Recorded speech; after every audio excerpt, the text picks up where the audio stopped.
All right. Hello, everyone. I hope you're ready for this session when we are going to first have the live interaction about the last two lectures, especially on DNA tools and genetics. We'll have some Q&A, and then we'll also have a quiz today at the end of the this lecture session. Today we are going to try the safe for the quiz, and in between we'll have a practice safe quiz as well. So just to get started, I'll first review some of the key concepts of genetics, which I have already uploaded the video earlier. Uh, some of the Q&A which you have already asked me, we will answer those. And we'll also talk to you live for any further query if you have. And then we will talk about genome and DNA tools. And after that, you will have a quiz from that part. So just to review the genetics concept, there are some terminologies which is, I think, important for you to understand here. One is genotype, the genetic makeup. Other is the phenotype, the appearance of it, right? So when we look at the Mendel's pea plant experiment, we talked about purple versus white. And then the purple here could also be either the dominant characteristics alone, or it could be heterozygous, which is the dominant and recessive characteristic. So here there are many terminologies are there. I think that's it's good to just get it clear. When we say capital P, that is both are dominant, that is homozygous dominant. When we have a small p, these are recessive and homozygous recessive. So both are recessive characteristic and also homozygous. When we have one of the small p and one of the capital P, that is the heterozygous. Now these, these p or these denotation, they does not matter because you can always denote them with any other letters. For the, here, because we are looking at the dominant purple color, it is termed as the capital P.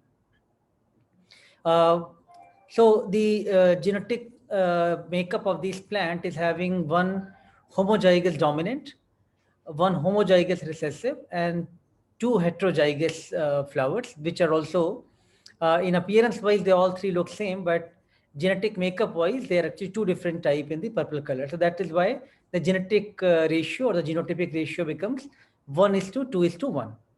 Whereas in the case of this appearance wise, they're all three looks purple and one looks white, so 3:1.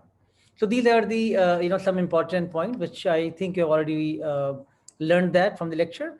Just I thought to refresh you again. The law of segregation of Mendel looked for a given characteristics. There are two different alleles of a gene, and then you are looking at how these alleles for a heritable trait they're going to segregate during the gamete formation. So I think that brings back the knowledge of meiosis which we learned. So if this is the plant which we are talking for Mendel's cross, capital P, let's say purple flower is generating homozygous dominant capital P, and white flower is giving rise to small p, or recessive homozygous. So now, the gamete from this will be a letter P, capital P, and this one be small p. From this, what you found is the heterozygous formation, heterozygote, which is capital P, small p in the first generation. So the if the cross happens from these seeds in the first generation of the flower, you will see purple flowers, and that's where now you will see the heterozygous conditions are there.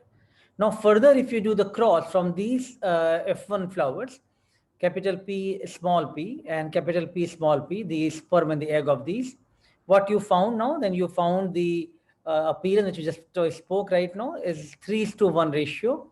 Uh, However, the genotypic ratio is going to be 1:2:1.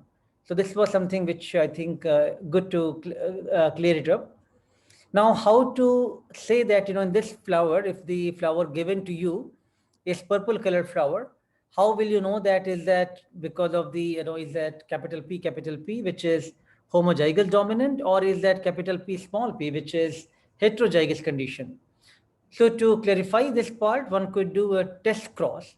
So you just take a purple flower, irrespective of what is the genetic makeup of that, and then take the recessive flower, which is a small p characteristic, and you do a cross. So you have two conditions possible for the purple flower. Either it is both capital P, or it is one capital P and a small p, heterozygous, right? Homozygous dominant or heterozygous. In either case, when you take recessive flower and you do the cross, then you found that with the Punnett square, when you do, if this was the homozygous dominant, it is going to give all the flower is going to be purple colored, all the offsprings. Whereas if it was heterozygous, it is going to give you 1:1 ratio of purple versus white color. I think the ratios become important here for you to keep in mind, that where we had 1:2:1 ratio, where we had 3:1 ratio, now here we got 1:1 ratio. In different contexts, these type of questions will be asked. So then the second law, which we talked about, law of independent assortment, here we looked at two different characteristics, right? So rather than just looking at one characteristic which is dominant or recessive, we looked at two different characteristics. And here each pair of the allele that segregates independent of the other pair of allele during the gamete formation. It means if we are looking at, let's say, the characteristic of this seed, which is either round color or wrinkled color, that is one trait, one property we are looking at, or it is yellow in color or it is green in color. So that is another property which we are looking at. So as if we are talking right now two different type of monohybrid crosses, so dihybrid cross, we are looking at two properties, but as if they are independently getting assorted based on their monohybrid characteristics. And to do that, Mendel, although Mendel has not done the experiment in that manner, he was just taking these flowers and doing the crosses. But if let's say this experiment has to be hypothesized, that what are the possibilities of doing that. So one could have taken the heterozygote from the F1 generation, and if you have observed even for the dihybrid characteristics, the phenotypic ratio to be 3:1, then it was probably dependent assortment. It means these characteristics are depending on each other.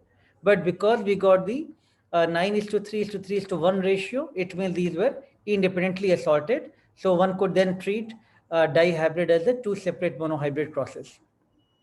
So these were a couple of important points. I'm hoping that genetics you found interesting and you had things clear already.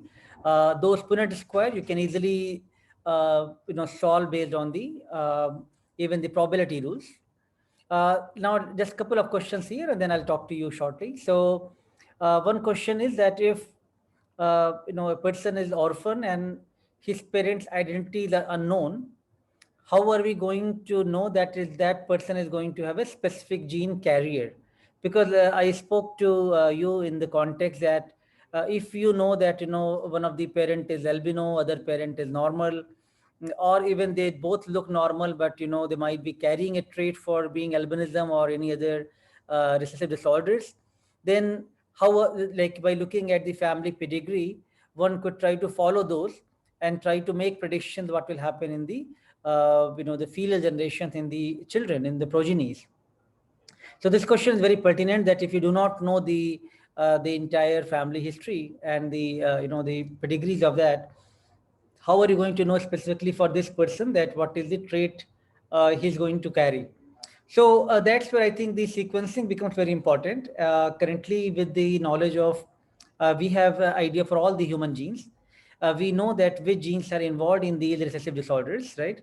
So now let's say if you're looking at hemophilia as a disorder, and you only want to know whether this particular individual is having traits for hemophilia or not, you can just simply do the target sequencing of that gene. So rather than doing the whole genome of every single gene of that individual, one could, so the ultimate thing is if you can just look at all the gene sequence of that individual, and then you can actually find out all these possible defects. But that is going to be more costly in time, and the data analysis also becomes critical. So what is much simpler is to just look at the specific genes. If you know that for hemophilia, these ABC, these genes are involved, one could only sequence that gene and then try to make predictions for this individual, is that individual carrying a specific gene defect or not. Another question was whether there is no small r or small w alleles in the snapdragon flower. So I gave this example of incomplete dominance, where we just now what we talked was the complete dominance. We saw one purple or one white. If after doing the cross, we only saw purple flower. After doing the cross again, we see only purple or only white. We are not seeing anything in between that, right? So it is dominant characteristic. We are only looking at dominant trait to be, coming forward, but dominant, it could be homozygous dominant, it could be heterozygous as well. But there are cases when we see that, a red flower with a cross with white flower is giving rise to pink flower. That is known as incomplete dominance. Mendel's rule always does not prevail, and there are situations where you will see there are exceptions to that. And this is one of the case when you see there is going to be two dominant characteristics like C capital R and for the white, let's say C capital W. Both of these are dominant characteristics, and they are going to give a different type of flower which will be pink in color, and that is going to have both of these dominant traits of red and white. So you're not looking at just anything recessive here. You're looking at incomplete dominance, because both of these characteristics are equally important, and that's what if you do the F2 generation, you will find it is going to show 1:2:1, when one will be the red, one will be white, and two will be the pink flowers. So other question was that regarding Mendelian genetics, whether we could also utilize that for the cancer analysis, and can it have any relevance to the example which I took for the Angelina Jolie for the breast cancer?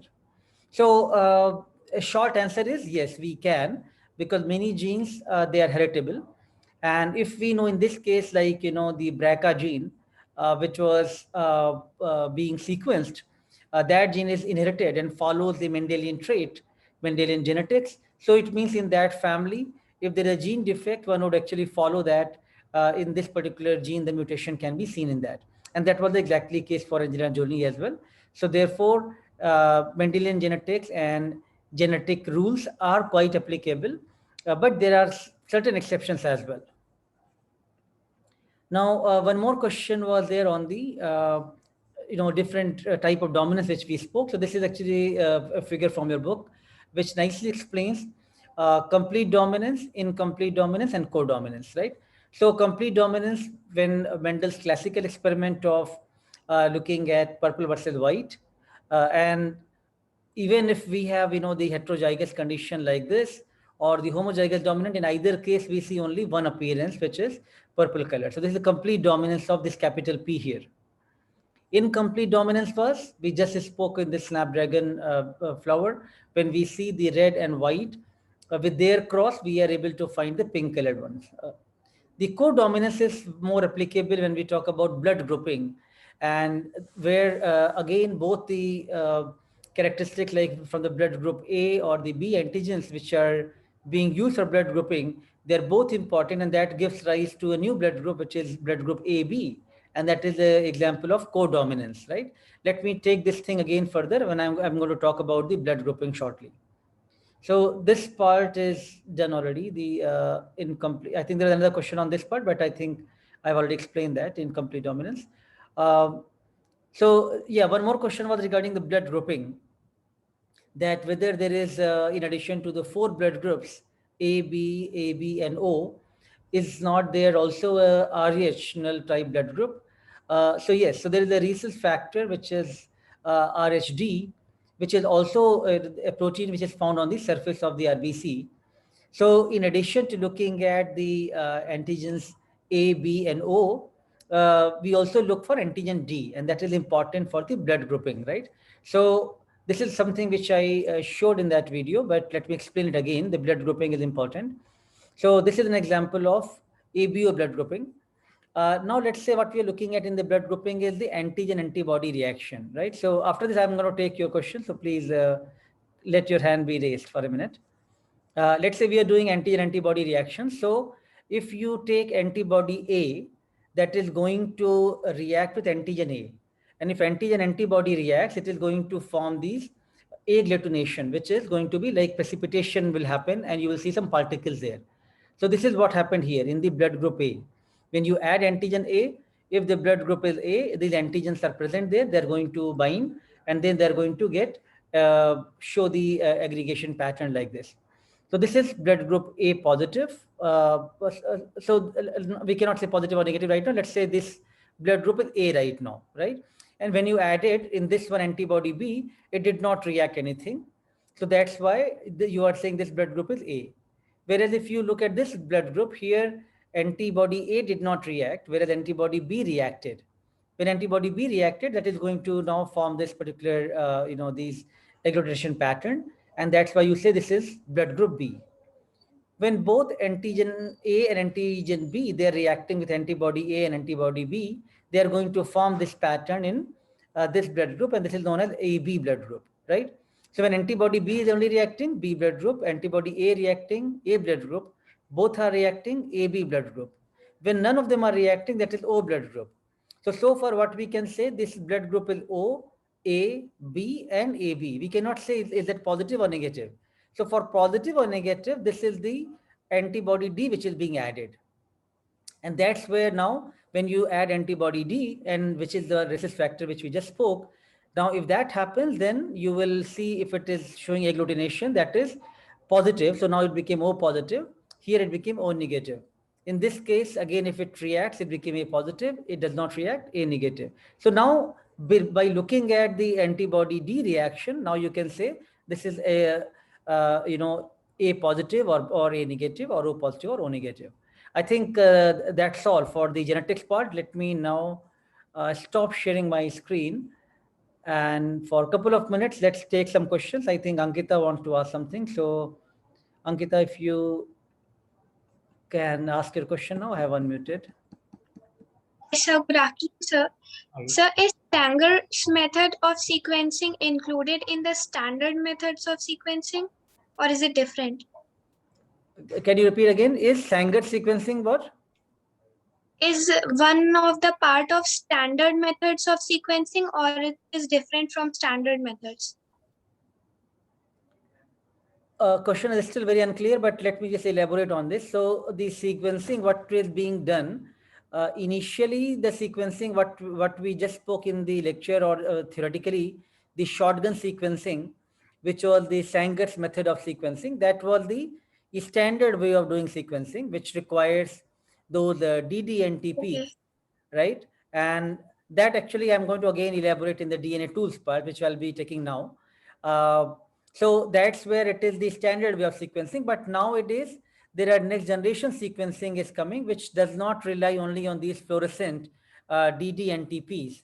It requires different type of physical principles also to read, like for example, ATGC. These base pairs have different characteristics. So one could try to locate those characteristics and try to read those, and that's why the the nanopore technology and other technologies are coming forward, which are looking at very rapidly, reading the characteristics of ATGC base pair to separate those out, and then you can sequence that very fast. So you do not rely all the time only on the conventional sequencing. But right now, let me ask all of you to take some questions on the genetics part first. Sequencing and the DNA tools I'm going to take next after this, because I'm going to first elaborate several key points of the concept, and that might be taking your questions already by that time. So if any other question, Ankita, you have still any more question, or anybody else has any question on the genetics part, that's going to come tomorrow to you, because you will have another quiz on genetics tomorrow. So please do ask something on the genetics right now first. Pranav, yes, go ahead.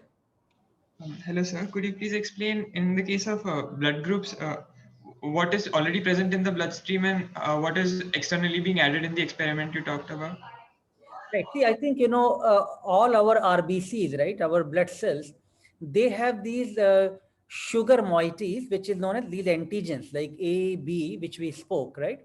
So now these are already present in our RBC. So now if you take your blood, a droplet of blood, and that is being placed on the glass slide.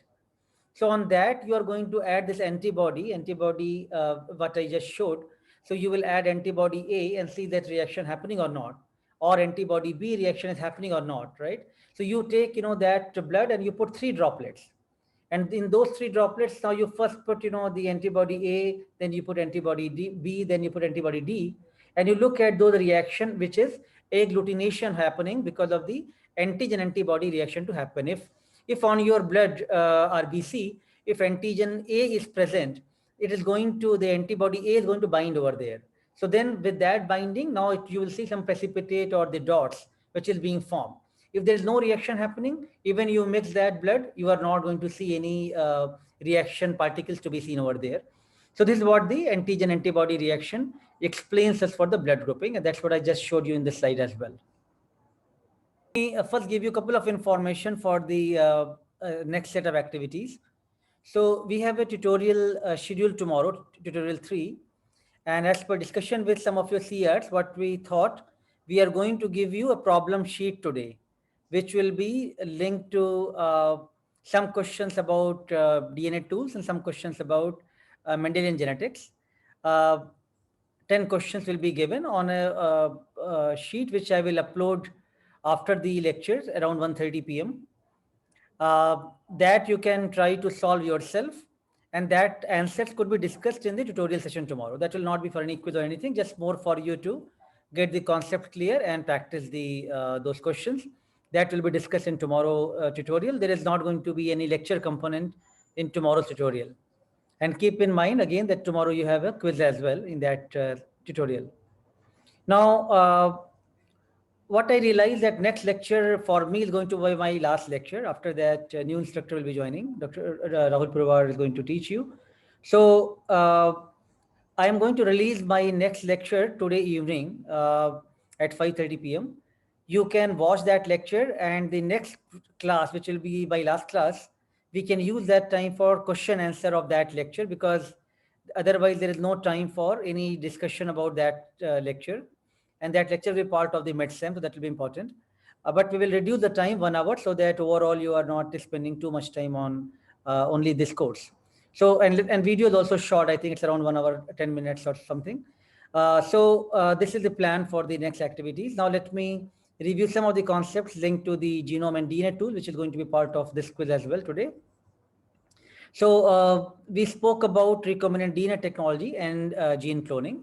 Idea here is that you are taking two different things. One is a gene of interest, and gene of interest is something which people already know about that from research. For example, somebody knows that a Bt gene is involved for giving resistance to the plant, which can be used for the insect resistance.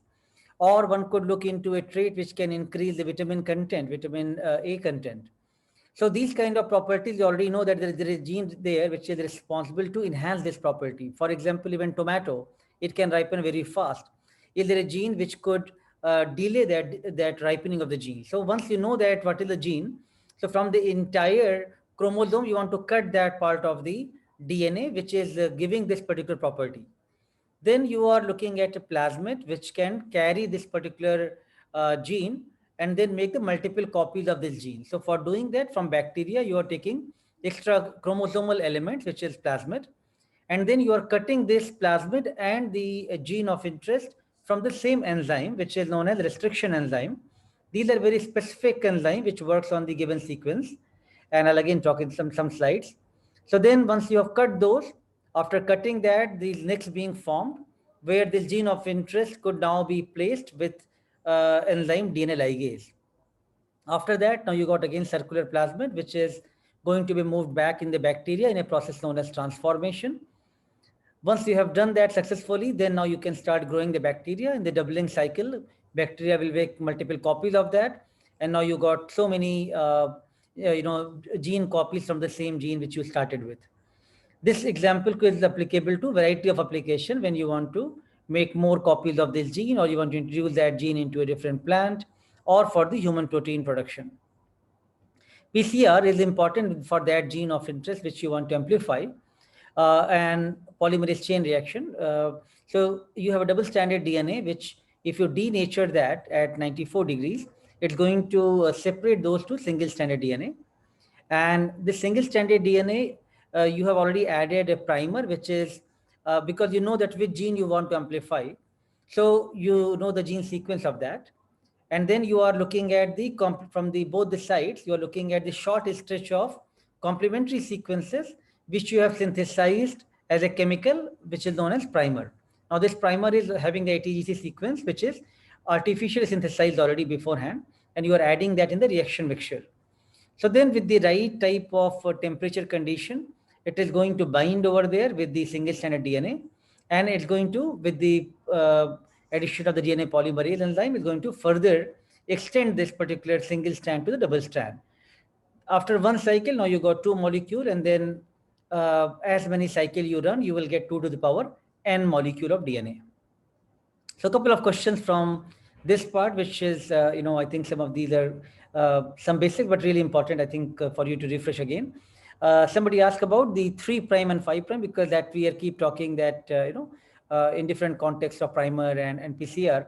I thought it's already covered in the first tutorial, but nevertheless, let's talk again about it. When you look at the double-stranded DNA and the DNA structure, you are looking at these polynucleotide chains, which is having the phosphate residues, it is having the sugar moieties, it is having the base pairs.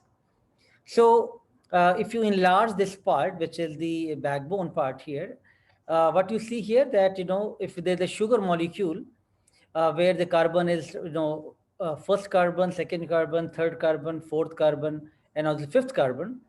So on the third carbon, there is going to be either hydrogen H or OH group is going to be attached. So this is known as 3' group, 3' carbon. Now, from the 5', the phosphate group is attached. That is known as 5'. So whenever we say 5' end, it means it's going to be having 5' phosphate groups. And whenever we say 3', 3' is going to be with the hydroxyl group. So that is H or OH group. So that is, you have to keep in mind when we say 3' or 5'. Now, DNA synthesis happens from the 5' to 3' strand when DNA polymerase or Taq polymerase being added. If this was a single strand, the synthesis will happen from 5' to 3'. So that, I think, this basic concept will keep you clear about this part. There are a couple of questions which I had on your Q&A forms for the primers, and I think that is good to refresh this concept. On the single-stranded DNA, which is the blue-colored one, after the denaturation has happened, now you are adding the primer. So first of all, you want to know that what those primer sequences you should make. So if you know what is the ATGC sequence here, you will take the complementary opposite, so if it was A, you will make T. If it was G, you will make C, like that.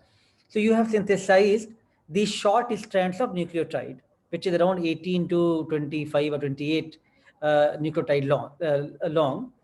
And while doing this kind of primer designing, there are some other factors also need to be kept in mind. On one hand, you'd like to take as much gene which you want to amplify from both the sides, from the 3' to 5' in this direction, as well as from the 5' to 3' and from the other side as well.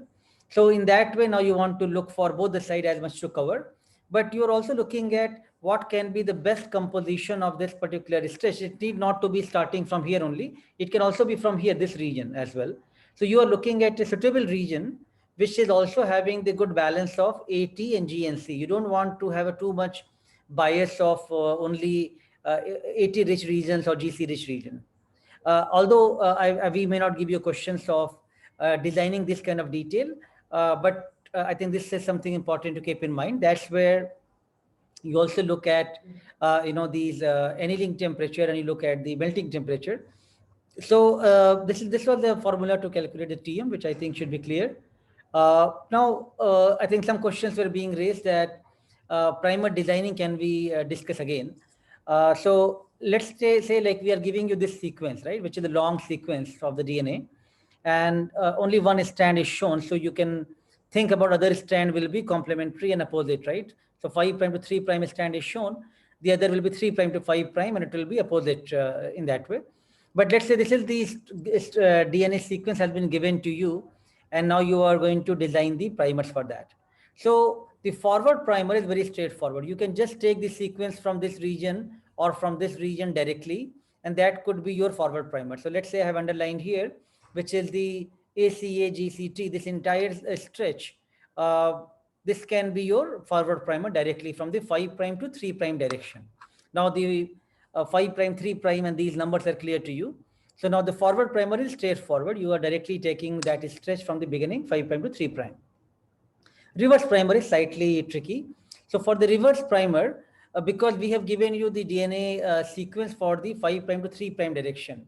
The reverse primer is going to, you are going to look for the other DNA strand, because the DNA is double stranded, right? So if the single strand looks like this, other strand for the double strand will be something like this, right? So if this was ending with GGAT, which is here, now the opposite strand of this particular one will become, T will come with A and A will become with T, G with C, like that, right? So then it become ATCC TGG in this way for 5' to 3' of the other DNA strand of this double stranded DNA.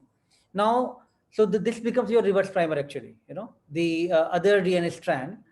But for the writing purpose, you always write the primers, whether it's forward primer or reverse primer, from the 5' to 3' direction. So what happens, these primers are essentially, you are, once you design the sequence, you are giving to a company and asking the company to synthesize this in the chemical form. They have these base pairs which they're going to now put it together and give you a powder which will represent, when you dissolve that powder in the buffer, it is going to give you this sequence, right, which will be for the forward primer.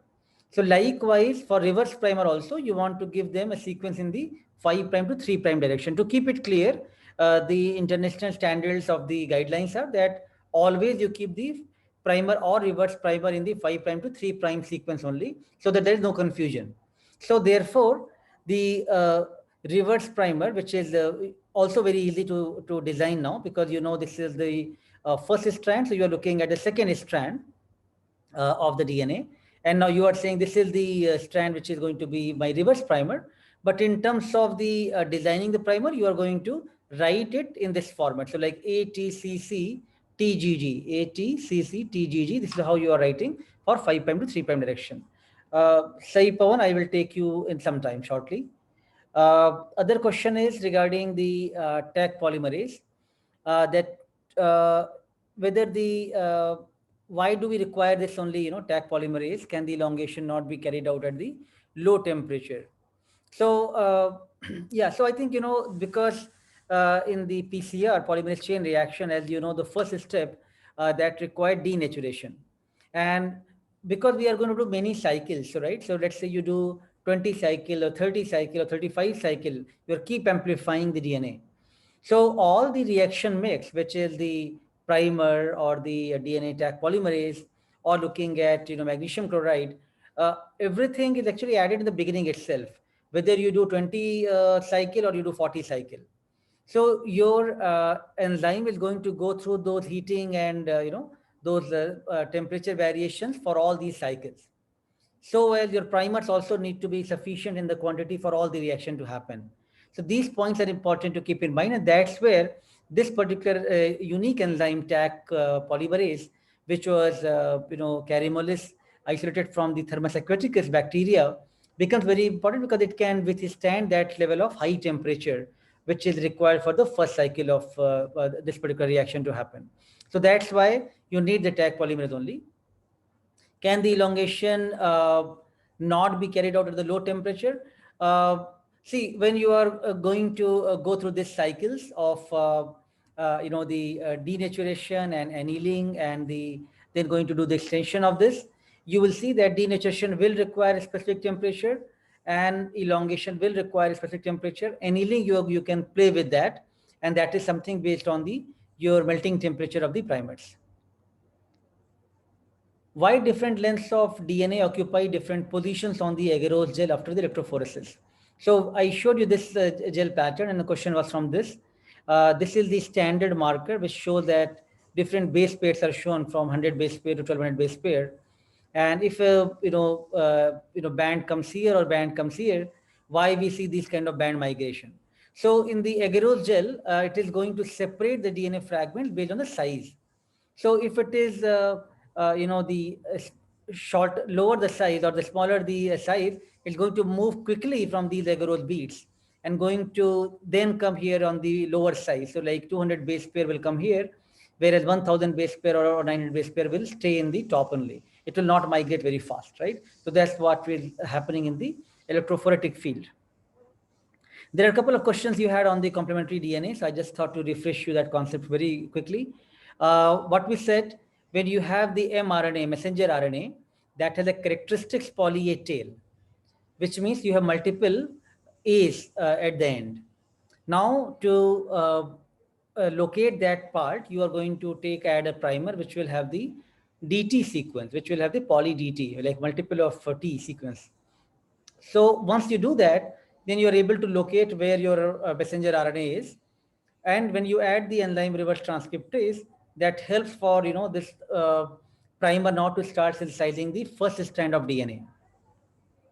So after this first strand of DNA synthesis happens, then you are going to degrade the mRNA, because mRNA is not required anymore, and you want to remove that from the reactions. So you are adding the RNase H, ribonuclease H, to degrade this RNA, and now you got only single DNA strand. And then you further want to make the second strand of the DNA, and that's where you're adding DNA polymerase, so that you got the second strand of DNA to be synthesized as well. This was the concept being discussed. Now, this is one of the questions in this concept, that why is the mRNA degraded after the one strand of cDNA is formed? Since we have already got what we wanted, double-stranded DNA, the next two steps seem to be redundant, as we are first destroying the mRNA and then resynthesizing a strand which will have the same code as that of the destroyed mRNA. So I think your observations are very sharp, but here there are some practical difficulties. If we are degrading this particular mRNA, so that there is no possibilities of a hybrid formation to happen from the DNA and the mRNA strand. So you want to remove any hybrid for product formation possibilities from that reaction to happen. And that's why you are doing this particular ribonuclease H treatment.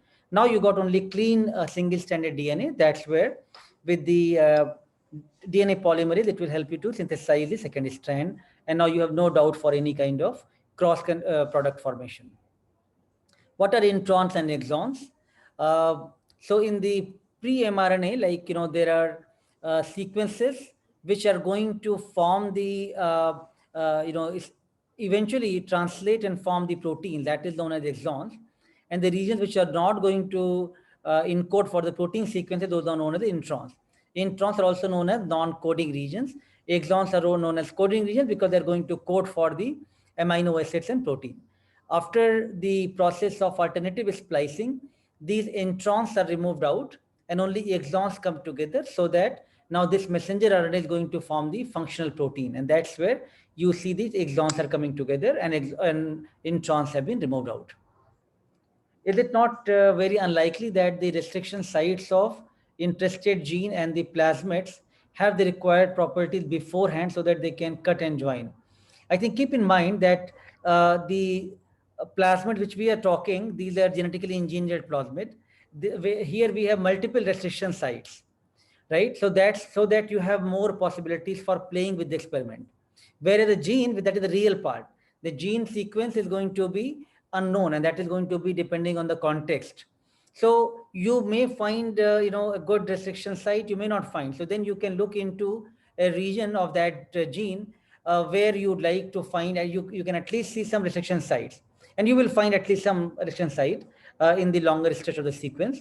So then the same restriction site you can also choose in your vector map, which is the plasmid, and look for the multiple cloning sites where this restriction site is available to you. So that's how you can overcome this problem. In the DNA replication, is the heating or the greater temperature is the only way to speed up the process, or one could also do any chemical or other ways of treatment? So possibilities are there that one could use ionic concentration or addition of competitive compounds. But think about in the reaction now, these are also going to have its own impact of adding the chemicals or the more ions. Whereas heating is, just going to only physically move them apart. So it is not going to have any other issues, whereas the other factors may have some other interference as well. So therefore, heating is the only best way of exploiting that part. Transgenic plants, we talked about Agrobacterium tumefaciens, one of the bacteria from where you can take out the TI plasmid. Question is, what is that tDNA part? So when we are going to take the BT gene, which let's say you want to insert, or the we talked about golden rice. You want to take that gene for inserting in this particular plasmid.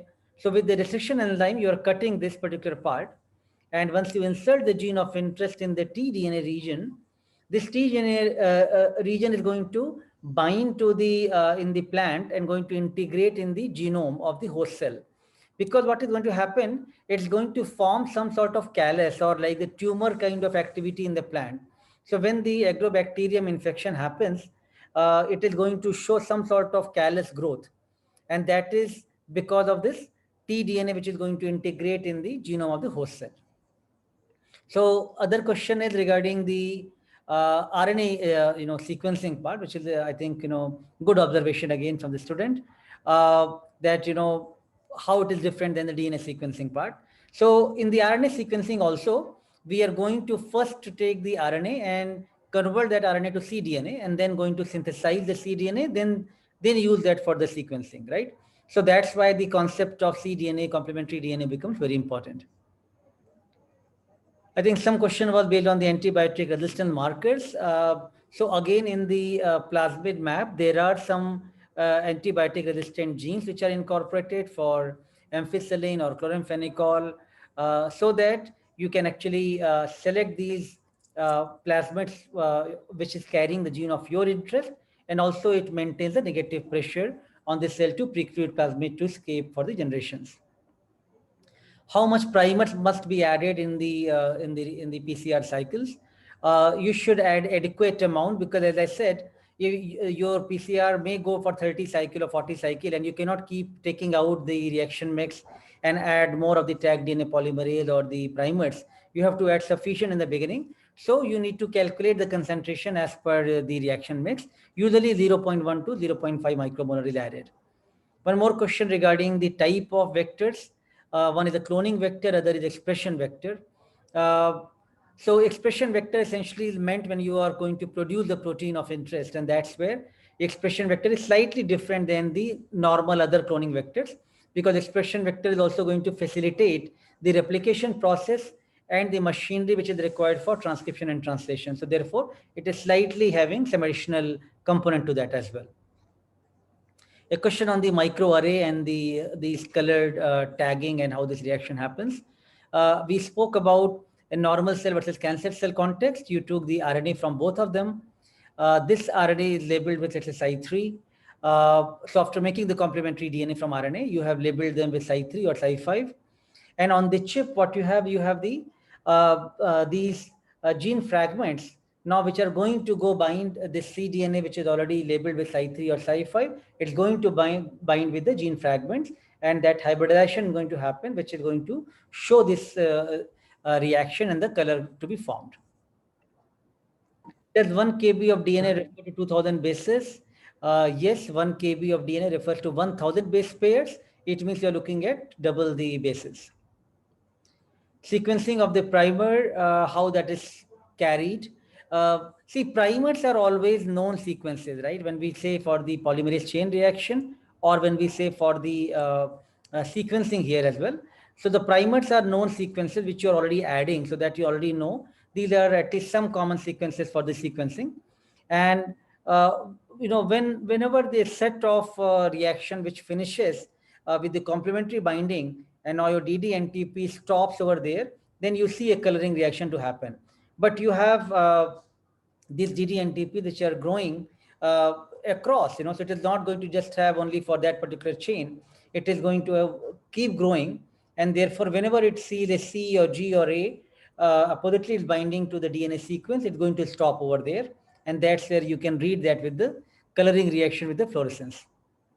A question is based on the vector map, that if we see this particular vector map, this fragment from the BAM H1 and EcoR1, it should give rise to 26 kb bands, but mention only once. So I think you're right. In terms of the numbers, it will be 2, but when you run on a gel, you will see both the 6 kb band will come on the same location, same position. So therefore, we will only say it is 1 band being formed, right? But if I ask you, showing the number of fragments, it may be that 6 will be shown twice. I think that's all for I think most of the queries, you still had a couple of other queries which were not exactly relevant to this particular lectures, which I will reply to you separately, some of your other queries. Let me very quickly take Sai Pawan's question. Sir, before we can take the quiz, then I think we can ask Just questions. one quick question. I think Sai Pawan has been raising hand from long time. Sir, Yes. how many bases we should take in the primer at least?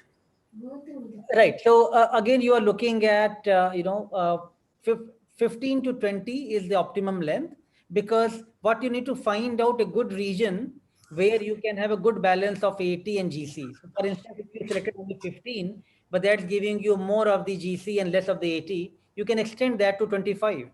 And now probably you'll be able to balance that out, right? So this is where the numbers can change. I think anybody else has also raised hand, but I don't see it now. Any other student, any question? Otherwise, after quiz, I can take more questions as well. All right, everyone. So you are ready for the quiz now. So let's start the quiz, and we are going to play on safe. I am not going to announce 10 minutes are done. Ankit, you will play the announce at 9 minutes, 30 seconds. Yes, sir.